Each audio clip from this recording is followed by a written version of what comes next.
আজকের গুরুত্বপূর্ণ আঞ্চলিক সংবাদে সবাইকে জানাই স্বাগতম। আজকের সন্ধ্যার সমগ্র বরাক উপত্যকা তথা আসাম এবং মিজোরামের সীমা বিবাদ সম্পর্কিত গুরুত্বপূর্ণ বিশেষ খবর হলো, শিক্ষিত বেকার যুবক যুবতীদের জন্য সুখবর।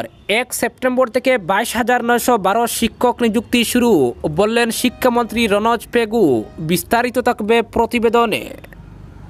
সীমান্ত পরিস্থিতি স্বাভাবিক করতে আজ বৈঠক, আসামের দলকে স্বাগত জানাতে তৈরি মিজোরাম। আমরা ভীষণ দুঃখিত, বললেন মিজো মুখ্য সচিব।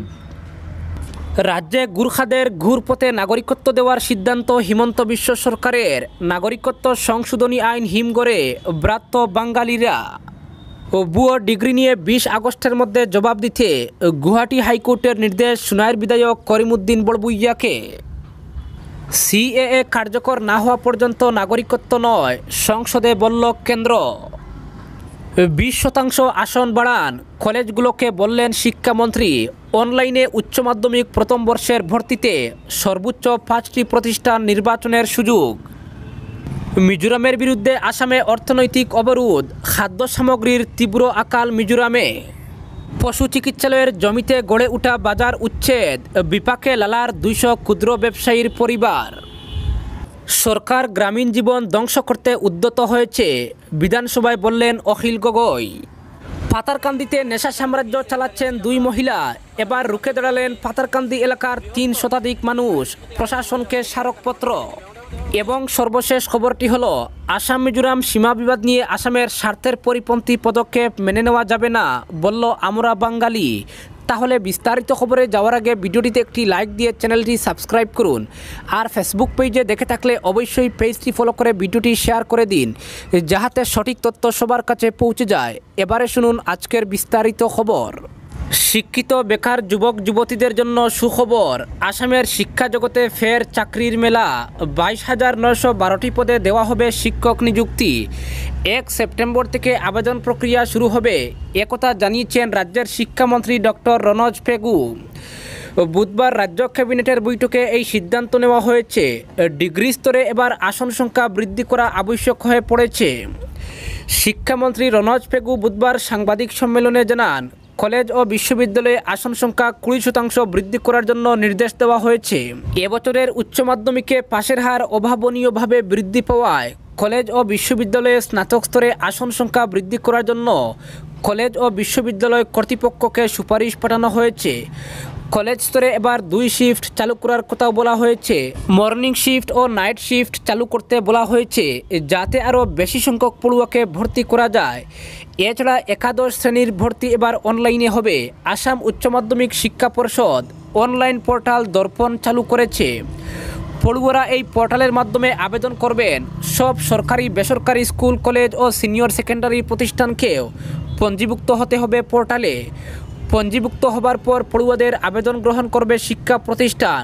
সর্বোচ্চ 5টি প্রতিষ্ঠানে ভর্তির জন্য প্রত্যেক পড়ুয়া আবেদন করতে পারবেন।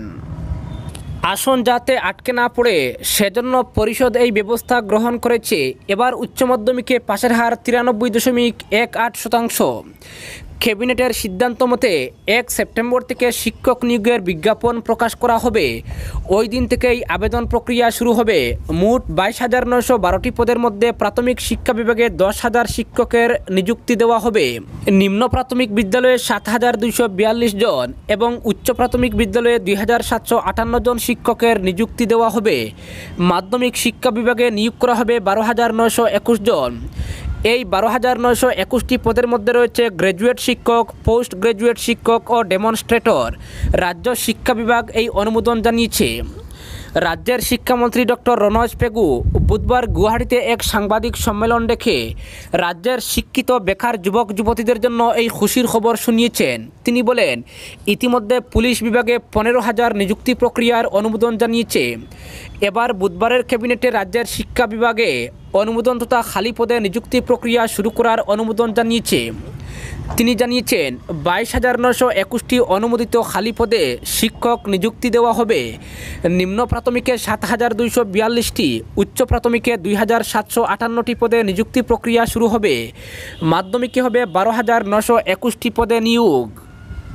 শিক্ষামন্ত্রী আরও জানিয়েছেন, 1464টি পদে বিশেষ টেট নেওয়া হবে। মূলত পার্বত্য এলাকায় অনুসূচিত জনজাতিদের জন্য সংরক্ষিত হয়েছে 1464টি শিক্ষক পদ। গত টেট পরীক্ষায় রাজ্যের পার্বত্য এলাকায় অনুসূচিত জনজাতিদের মধ্যে আয়োজিত টেট পরীক্ষায় কেউ প্রার্থী ছিলেন না, ফলে তাদের জন্য 1464টি পদে এবার ফের বিশেষ টেট আয়োজন করা হবে। এখানেই শেষ নয়।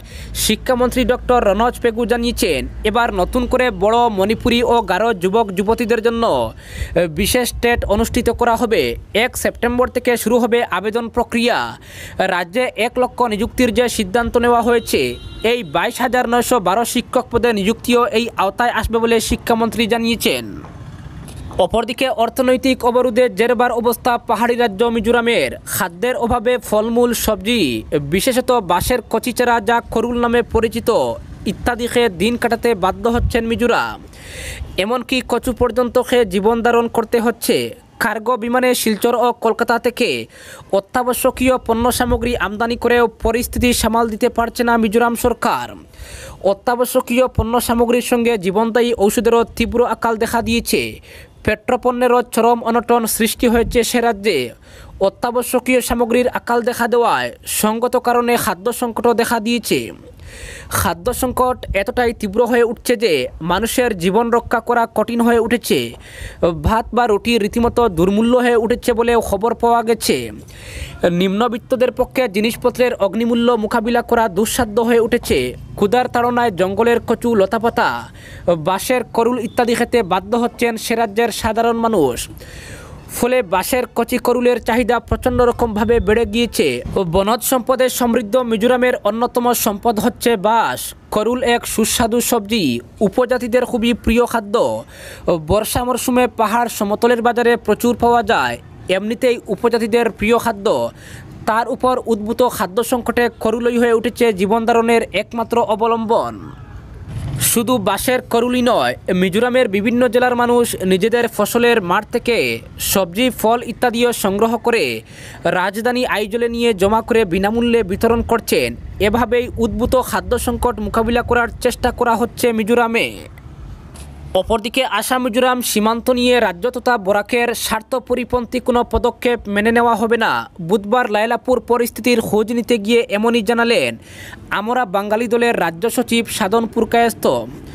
প্রতিনিধি দলে ছিলেন প্রাক্তন বিধায়ক আতাউর রহমান মাজার ভূঁইয়া, খাদি গ্রামোদ্যোগ কমিশনের প্রাক্তন চেয়ারম্যান শরীফুজ্জামান লস্কর, মানবাধিকার কর্মী আজমল হোসেন চৌধুরী।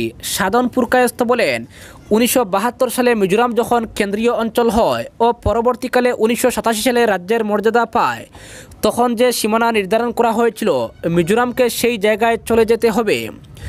1994 সালে তৎকালীন কেন্দ্রীয় গৃহমন্ত্রীর সভাপতিত্বে আসাম মিজোরামের মুখ্যমন্ত্রীদের নিয়ে দিল্লিতে যে সভা হয়েছিল, সেই সভায় গৃহীত সিদ্ধান্ত ছিল সীমানার স্থিতাবস্থা বজায় রাখা, কেন্দ্রীয়ভাবে সরজমিনে এসে সীমা নির্ধারণ করা।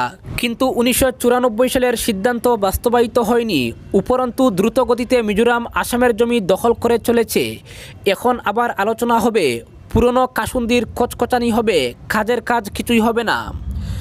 এদিকে আজ আসামের 2 মন্ত্রী অতুল বরা ও অশোক সিংহল আইজলে গিয়েছেন মিজোরাম সরকারের সঙ্গে আলোচনা করতে। কিন্তু আন্তঃরাজ্য সীমানা নিয়ে সিদ্ধান্ত নেওয়ার মালিক কেন্দ্রীয় সরকার, তাই সেখানে রাজ্যের 2 মন্ত্রী গিয়ে সিদ্ধান্ত নেওয়ার কী এখতিয়ার আছে তা এক বিরাট প্রশ্নচিহ্ন।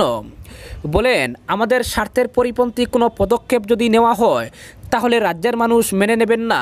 কেন্দ্রীয় সরকারকে শীঘ্রই সীমা বিরোধ নিষ্পত্তির দাবি জানিয়েছেন সাধনরা।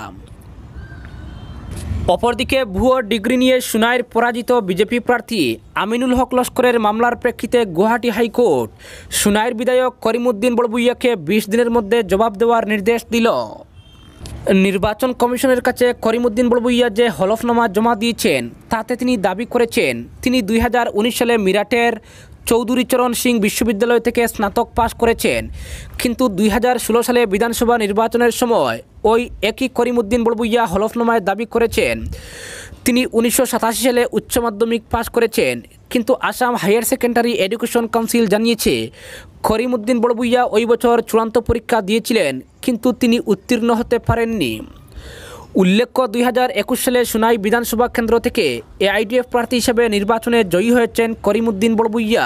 কিন্তু 2016 সালে ওই করিমউদ্দিনই এবারের পরাজিত প্রার্থী আমিনুল হক লস্করের কাছে পরাস্ত হন। কিন্তু পরবর্তীকালে আমিনুল তার ভুয়ো ডিগ্রি নিয়ে গুয়াহাটি হাইকোর্টের দ্বারস্থ হলে আদালত এদিন জানিয়েছে বিষয়টি নিয়ে আগামী 20 দিনের মধ্যে হাইকোর্টের কাছে আইনজীবী মারফত করিমউদ্দিন বড়ভূইয়াকে হলফনামা জমা দিতে হবে। অর্থাৎ 24 আগস্টের মধ্যে সাজুর জবাব পাওয়ার পরই আদালত এ ব্যাপারে অভিযোগের সত্যাসত্য খতিয়ে দেখবে। তবে আমিনুল দাবি করেছেন যে বিশ্ববিদ্যালয় থেকে সাজু পাশ করেছেন বলে নির্বাচন কমিশনের কাছে হলফনামা পেশ করেছেন তাতে দূরশিক্ষার কোনো সুযোগ নেই। অর্থাৎ মিরাটের চরণ সিং বিশ্ববিদ্যালয়ে দূরশিক্ষার কোনো সুযোগ সুবিধা নেই। তাহলে তিনি কিভাবে সেখান থেকে স্নাতক হলেন? অপরদিকে পাতারকান্দির নেশা সাম্রাজ্য এখন দুই মহিলার হাতে। তারা ঘরে বসেই ড্রাগসের কালোবাজার নিয়ন্ত্রণ করছেন পাতারকান্দিতে। মহানগরীতে মহিলাদের ড্রাগস ব্যবসা নিয়ন্ত্রণের খবর বিভিন্ন সময়ে প্রকাশ্যে এলেও প্রান্তিক শহর পাতারকান্দিতে নেশা সাম্রাজ্যের রিমোট কন্ট্রোল দুই মহিলার হাতে থাকাটা চমকপ্রদ অবশ্যই। আয়ারুন ও মায়ারুন নামের এই দুই মহিলা পাতারকান্দিতে বসে পার্শ্ববর্তী রাজ্য ত্রিপুরা সহ বিভিন্ন স্থানে পাচার অব্যাহত রেখেছেন। তারা এখন এই ব্যবসায় অন্য মহিলাদের নিয়োগও চালাচ্ছেন বলে খবর। তারা খুবই প্রভাবশালী। তাদের বিরুদ্ধে অভিযোগ করলেও পুলিশ ব্যবস্থা নেয় না। এসব অভিযোগ নিয়ে বুধবার পাতারকান্দি এলাকার মানুষ সরব হলেন। এলাকার 3 শতাধিক বাসিন্দা স্মারকপত্র দিলেন চক্র আধিকারিক ও পাতারকান্দি থানার ওসিকে। জানা গেছে বৃহত্তর পাতারকান্দি এলাকায় দীর্ঘদিন থেকে ড্রাগস সহ বিভিন্ন নেশাজাতীয় দ্রব্যের রমরমা ধ্বংসের পথে নিয়ে যাচ্ছে গোটা এলাকাকে। বর্তমান সরকারের তৎপরতায় রাজ্য জুড়ে ড্রাগসের বিরুদ্ধে যে অভিযান চলছে তা যেন পাতারকান্দি এলাকায় পূর্ণরূপ পায়নি। যদিও পাতারকান্দি প্রশাসন অনেক পদক্ষেপ নিয়েছে, তারপরেও আনাচে কানাচে চলছে ড্রাগসের ব্যবসা। এই অবৈধ ব্যবসার বিরুদ্ধে এবার পাতারকান্দি এলাকার 3 শতাধিক মানুষ রুখে দাঁড়ালেন। বুধবার দেওয়া স্মারকপত্রে উল্লেখ করা হয়েছে যে হরিতলা এলাকায় আয়ারুন ও মায়ারুন দুই বোন ও তাদের ছেলে ড্রাগস সহ অবৈধ ব্যবসায় জড়িত। সরকারের কড়া পদক্ষেপের পরেও তারা দিব্যি অবৈধ ব্যবসা করে যাচ্ছেন দীর্ঘদিন ধরে। স্মারকপত্র দেওয়ার সময় অন্যদের মধ্যে উপস্থিত ছিলেন ডক্টর আব্দুল জলিল, ফৈজুর রহমান, MSF-এর বরাকবলি ইনচার্জ মাওলানা বদরুল হক, খাইজার হোসেন এবং আরও অন্যরা। অপরদিকে প্রধানমন্ত্রী কৃষক সম্মান নিধি প্রকল্পে দুর্নীতি ও গ্রামে ঘর তৈরি করতে পঞ্চায়েত ও গ্রামোন্নয়ন বিভাগের অনুমতি সংক্রান্ত সরকারের এই সিদ্ধান্তকে ঘিরে বুধবার উত্তাল হয়ে উঠেছে বিধানসভা। বিরোধী দলের বিধায়করা হাতে হাতে প্ল্যাকার্ড নিয়ে প্রতিবাদে উত্তাল করে তুলেন সদন। এদিন বিধানসভার 0 আওয়ারে বিরোধী দলনেতা দেবব্রত শইকিয়া রাজ্যের কৃষি বিভাগের দুর্নীতির বিষয়ে উল্লেখ করে বলেন, সরকার মুখে দুর্নীতির বিরুদ্ধে শূন্য সহনশীলতার কথা বললেও সম্পূর্ণভাবে দুর্নীতিতে নিমজ্জিত হয়ে পড়েছে। তিনি এও বলেন, প্রধানমন্ত্রী কৃষক সম্মান নিধি প্রকল্পে রাজ্যে 2018 সাল থেকে দুর্নীতি হচ্ছে বলে প্রধানমন্ত্রী, কৃষিমন্ত্রী এবং CBI-কে লিখিতভাবে জানিয়েছিলেন তিনি। কিন্তু কেন্দ্রীয় সরকার তার অভিযোগের উপর ভিত্তি করে কোনো ব্যবস্থা গ্রহণ করেনি। অবশেষে লোকসভায়ও উত্থাপিত হয় আসামে প্রায় 83,000 জন ভুয়ো কৃষকের নামে 554 কোটি টাকা আত্মসাৎ করা হয়েছে।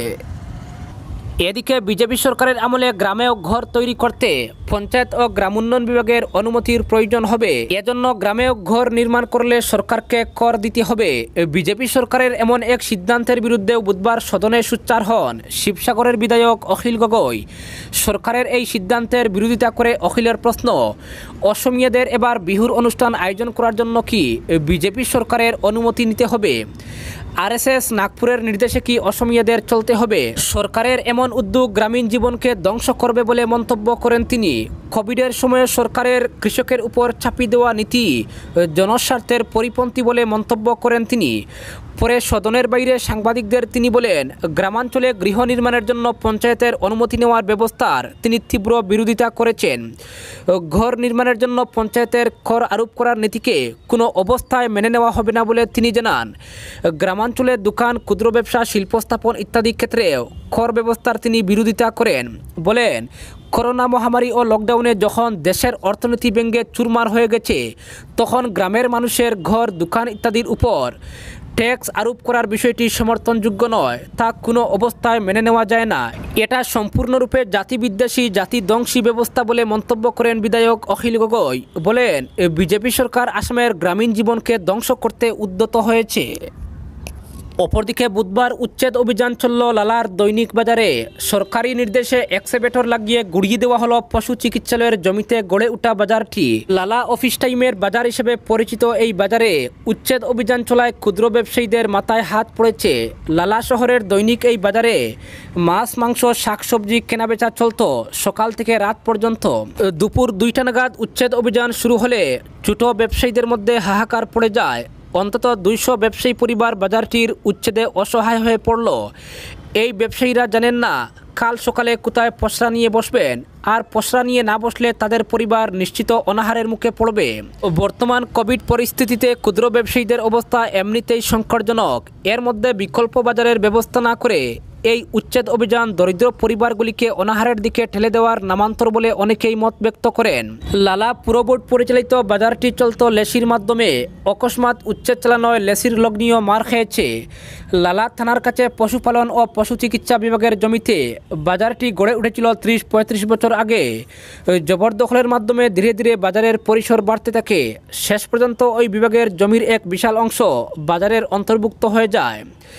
দীর্ঘ বছর থেকে একাংশ লোক বাজারটি অন্যত্র সরিয়ে নিয়ে যাবার কথা বলে আসছিলেন, কিন্তু কেউ কর্ণপাত করেননি। এ নিয়ে পশুপালন বিভাগের মাথা ব্যথার শেষ ছিল না। জমিটি উদ্ধারের জন্য বারবার জেলা প্রশাসন সহ বিভাগীয় ঊর্ধ্বতন কর্তৃপক্ষকে লেখালেখি করে কোনো ফল মিলছিল না। অন্যদিকে বাজারের আবর্জনা ও বর্জ্য পদার্থে পাশের পশু বিভাগের চিকিৎসালয়টির অবস্থা শোচনীয় হয়ে পড়ে। দূষিত আবহাওয়ায় চিকিৎসালয়টি অনেকটাই অচল অবস্থার মুখে পড়ছিল। 1 দশক আগে একবার উচ্ছেদ অভিযানের ব্যবস্থা করা হয়েছিল। তখন গৌতম রায় ছিলেন রাজ্যের প্রভাবশালী মন্ত্রী। তারই হস্তক্ষেপে সে সময় উচ্ছেদ অভিযান চালানো সম্ভব হয়নি। রাজ্যের পশুপালন ও পশু চিকিৎসা বিভাগের মন্ত্রী অতুল বরার সাম্প্রতিক হাইলাকান্দি সফরের সময় প্রশাসনিক পর্যালোচনা সভায় কথাটি উত্থাপিত হলে তিনি জেলাশাসককে প্রয়োজনীয় ব্যবস্থা গ্রহণের নির্দেশ দিয়ে যান। তারই প্রেক্ষিতে উচ্ছেদ অভিযান চলে।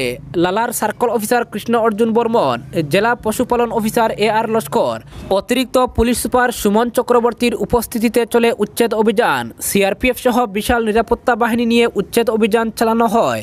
আজকের বিশেষ সংবাদ এখানেই সমাপ্ত।